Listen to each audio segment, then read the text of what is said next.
నీతో ఎవరు ఉండరు ఉన్నట్టు నటిస్తారు. ఒకటి గుర్తుపెట్టుకో, చివరికి నీతో నువ్వే ఉండాలి. కష్టం విలువ, ఇష్టం విలువ ఒకరు చెప్తే తెలిసేవి కావు, స్వయంగా అనుభవించి అనుభూతి చెందితేనే తెలుస్తాయి. లేదంటే ఎదుటివారు పడే కష్టం తేలికగానూ, చూపించే ఇష్టం చులకనగానూ అనిపిస్తాయి.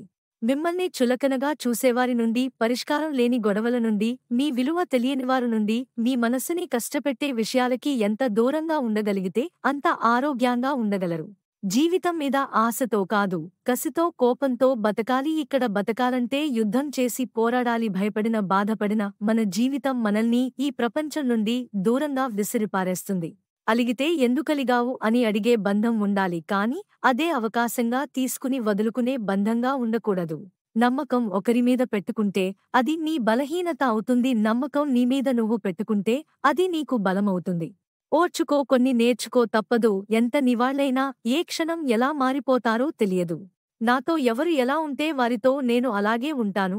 ఎదుటివారు నాకు ఇచ్చే విలువనే బట్టే నేను వారికి విలువ ఇస్తాను. కొందరు దాని పొగరు అనుకోవచ్చు, కాని నేను నా ఆత్మ గౌరవం అంటాను.